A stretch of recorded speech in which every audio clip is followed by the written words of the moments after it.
Hi everyone, welcome back to my channel. कैसे हो आप सब? आई होप आप बहुत अच्छे से होंगे। जो लोग मेरी वीडियो पहली बार देख रहे हैं उनके लिए मैं बता दूं कि मैंने अपनी प्रेगनेंसी के लिए पहले आईओआई करवाया, जिससे मुझे एक टॉपिक प्रेगनेंसी होगी जो कि कंटिन्यू नहीं की गई।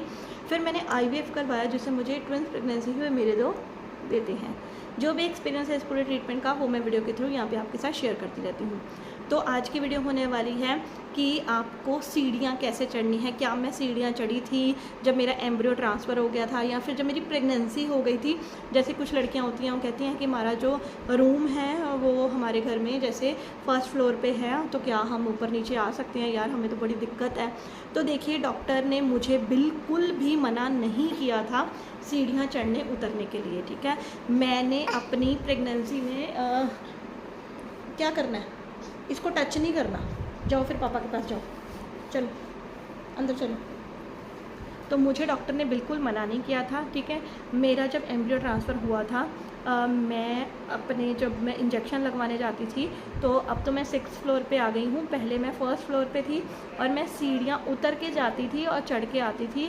मैंने लिफ्ट का यूज़ बिल्कुल नहीं किया। देखिए, मैं उस टाइम क्या करती थी, पहले जैसे शाम में 5 बजे तो जाती थी।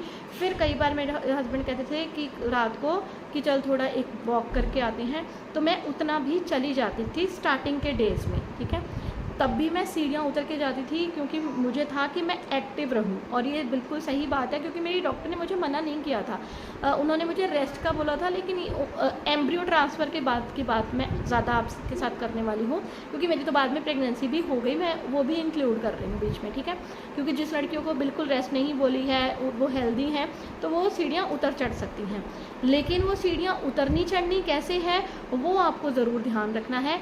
आगे वीडियो में आपके साथ मैं कर रही हूँ। ये नहीं है कि जैसे हम जब बिल्कुल ठीक होते हैं, प्रेग्नेंट नहीं होते हैं, तो हम लड़कियों की आदत होती है टर टर करके चढ़ गए या फटाफट करके नीचे आ गए। तो ऐसे आपको बिल्कुल नहीं करना है। उतरना चढ़ना है लेकिन आराम से करना है। आपको 1 फुट एक जैसा स्टेप है उसके ऊपर अपना एक पैर रख के दूसरा पैर उसके उसी स्टेप पे रखना है। फिर आपको ऐसे ये नहीं है कि हमें डग डग डग डग डग हम जैसे ऐसे फटाफट से उतरते हैं ना, एक एक पैर लगा के, वैसे नहीं उतरना है। चलिए मैं आपको दिखाती हूँ, मैं आपको सीढ़ियाँ उतर के और चढ़ के दोनों दिखाती हूँ कि आपको कैसे करना है। चलिए आगे वीडियो में देखिए। तो यहाँ पे आपको बिल्कुल आराम से रेलिंग को पकड़ना है और फिर आपको चढ़ना है। देखिए, ये मैं आपको एम्ब्रियो ट्रांसफ़र के बाद की बात कर रही हूँ। अगर आप प्रेग्नेंट हो तभी आपको डॉक्टर ने नहीं मना किया है, जैसे मेरी बेड रेस्ट थी। अगर आपकी बेड रेस्ट नहीं है तो भी आप इसी चीज़ को फॉलो करेंगे। और अगर आपका एम्ब्रियो ट्रांसफ़र हुआ है या फिर आपका आईयूआई हुआ है, तब भी आप ऐसे ही सीढ़ियों को उतरेंगे और चढ़ेंगे। एक सीढ़ी के ऊपर अपने दोनों पैर रखेंगे रेलिंग को पकड़ते हुए। बाजी नहीं करनी है आपको बिल्कुल भी। तो देखा आपने वीडियो में, आपको ऐसे सीढ़ियाँ चढ़नी और उतरनी है। ये कोई मैं सिर्फ अपनी वीडियो बनाने के लिए आपके साथ ये शेयर नहीं कर रही। ये प्रॉपर तरीका होता है जब आप प्रेगनेंसी में होते हो, या फिर आपका एम्ब्रियो ट्रांसफ़र हो चुका होता है, या आपका आईयूआई हुआ होता है, या फिर आपने खुद ही प्लान किया होता है।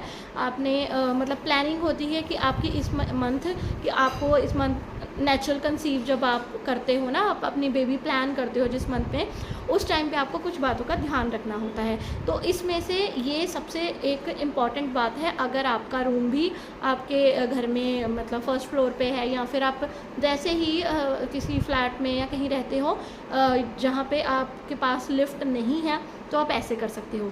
और वैसे भी अगर आपको हेल्दी अपनी प्रेगनेंसी रखनी है, डॉक्टर ने आपको मना नहीं किया है, तो भी आपको जो है ऐसे ही सीढ़ियाँ चढ़नी है। ये इसका मतलब ये नहीं है कि डॉक्टर ने आपको कहा है कि आपकी प्रेगनेंसी बिल्कुल ठीक है तो आप ऐसे उछल उछल के आप सीढ़ियाँ चढ़ोगे, नहीं, ऐसा करना होता है। मैं वॉक करने भी स्टार्टिंग के डेज़ में जाती थी, और एम्ब्रियो ट्रांसफ़र के बाद तो मैं बहुत ज़्यादा जाती थी। आपको पता ही है, मैंने आपको कितनी बार बताया है। एक तो मेरी 1-1.5 किलोमीटर तो मेरा वैसे ही इंजेक्शन का ही हो जाता था, और उसके बाद भी कभी कभी मैंने जो है रात के डिनर के बाद भी मैंने वॉक की है। तो कोई दिक्कत नहीं होती है एम्ब्रियो ट्रांसफ़र के बाद। और एम्ब्रियो ट्रांसफ़र के बाद आपको बिल्कुल भी बेड रेस्ट नहीं करनी है। जितना ज़्यादा हो सके आप एक्टिव रहिए जितनी देर तक आपकी प्रेगनेंसी कंफर्म नहीं हुई है। ठीक है, तो ये मेरी सारी वीडियोस का बनाने का मकसद यही होता है कि आपको ज़्यादा से ज़्यादा मैं इंफॉर्मेशन दे सकूं। देखिए, मैंने भी एक बार में कंसीव नहीं किया है, मेरे 2 बार एम्ब्रियो ट्रांसफ़र हुए। एक बार मेरा जैसे आपको पता ही है फेल हो गया, और दूसरी बार में मेरा जो है वो पॉजिटिव आया, सक्सेसफुल हुआ। तो मुझे लगता है कि जो गलतियां मैंने की वो आप ना करो, है ना, क्या पता किसी एक लड़की का ही फ़ायदा हो जाए। तो यही मकसद होता है मेरी हर वीडियो के साथ। तो इस वीडियो को ज़रूर आप शेयर कीजिएगा, जो भी लड़की प्रेग्नेंट है, जो भी प्रेग्नेंट होना चाहती है, या फिर जो IVF या IUI करवा रही है। तो ऐसी ही और वीडियो के साथ आपको दोबारा मिलूँगी, तब तक के लिए अपना ध्यान रखिए एंड बाय बाय।